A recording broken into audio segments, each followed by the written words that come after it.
Apa kabar semuanya para pemirsa pencari ilmu pengetahuan yang sangat cerdas dan berbahagia. Selamat datang dan selamat mencari ilmu pengetahuan di YouTube channel Kunci Sejarah. Kali ini sangat spesial sekali karena Kunci Sejarah akan membahas mengenai Sultan Agung Raja Sakti yang mampu kendalikan makhluk gaib. Sultan Agung Raja ketiga Kerajaan Mataram memiliki kesaktian tinggi hingga mampu mengendalikan makhluk gaib menjadi abdi dalam setia.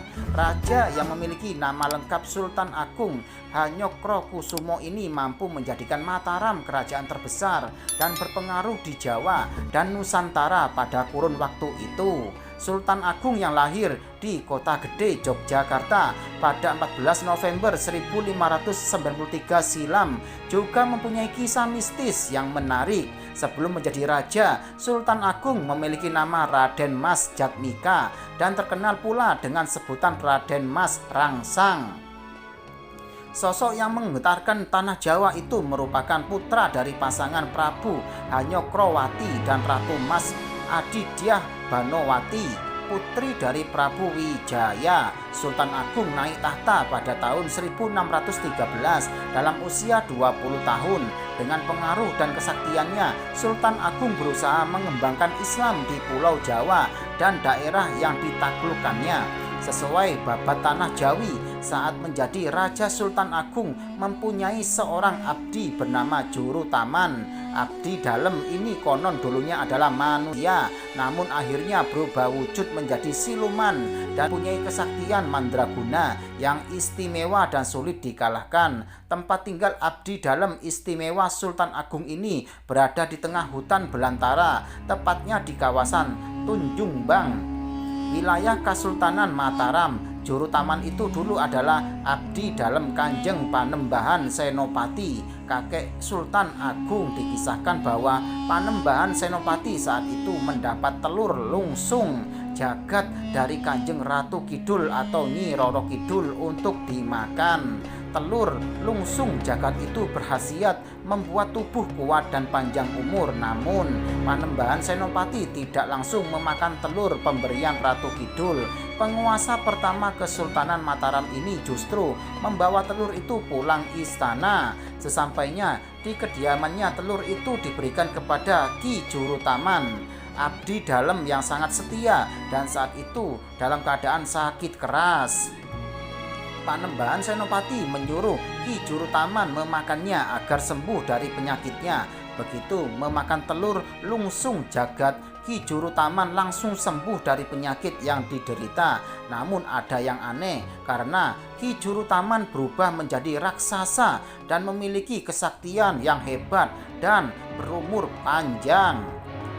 Selanjutnya dia berubah menjadi makhluk gaib, abdi dalam Sultan Agung yang sangat sakti, setia dan diandalkan. Ketika terjadi peperangan di Pajang, Jurutaman berhasil membunuh Sultan Pajang. Itulah sebabnya Kanjeng Panembahan Senopati sangat senang kepadanya. Lalu Ki Jurutaman diwasiatkan untuk membantu cucunya Sultan Agung.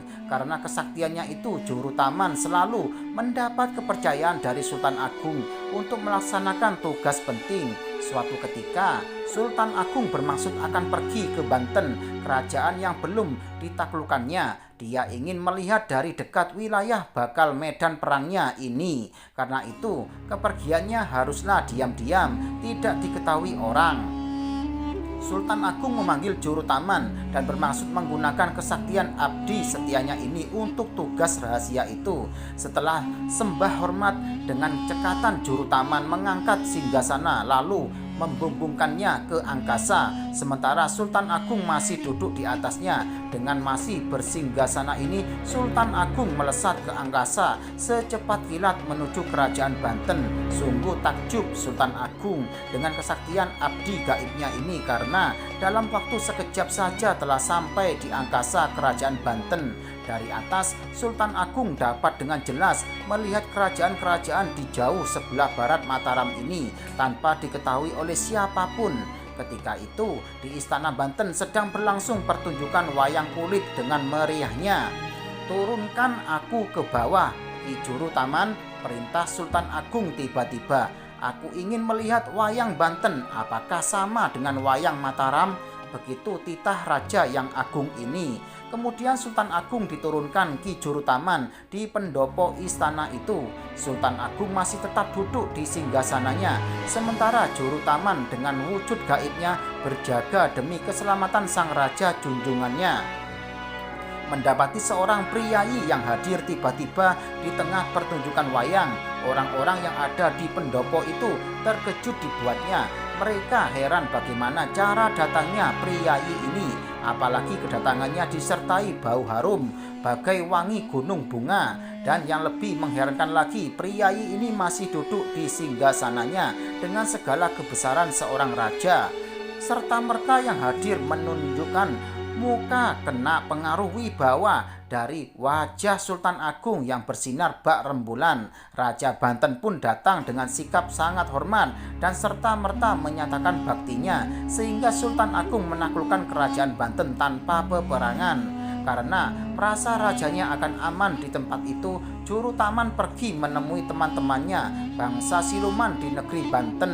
Sepeninggal Jurutaman, Sultan Agung berpamitan kepada Raja Banten. Segera Sultan Agung turun dari singgasananya dan memanggil Jurutaman. Yang dipanggil tentu saja tidak datang karena memang sudah tidak ada di tempat itu.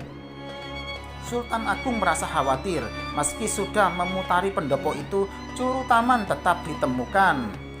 Sesudah menemui teman-temannya, Jurutaman segera kembali ke pendopo. Jurutaman terkejut melihat junjungannya tidak berada di tempatnya lagi, kecuali tinggal singgasananya saja. Dia mengira Sultan Agung telah kembali ke Mataram seorang diri dengan cepat. Segera saja Jurutaman menyusul rajanya ke Mataram dengan menjunjung singgasana itu. Melihat singgasana Sultan Agung tiba-tiba hilang lenyap dalam sekejap mata, Sultan Banten beserta rakyatnya terkesima. Seakan tak habis pikir, Sultan Banten dan rakyatnya merasa heran bagaimana seorang raja mampu datang secara tiba-tiba dengan singgasananya dan pulang dengan sekejap pula. Sejak itu Kesultanan Banten menyatakan takluk atas kelebihan dan kesaktian Sultan Agung. Sebelum wafat, Sultan Agung meminta Jurutaman untuk menjaga Gunung Merapi agar kawula keturunan Mataram terhindar dari ancaman gunung api tersebut. Demikianlah penjelasan dari YouTube channel Kunci Sejarah ini. Semoga bisa menambah ilmu pengetahuan buat kalian semuanya ya. Dan jangan lupa selalu simak YouTube channel Kunci Sejarah ini setiap harinya agar kalian tidak tertinggal informasi mengenai ilmu pengetahuan berikutnya. Sekian, terima kasih.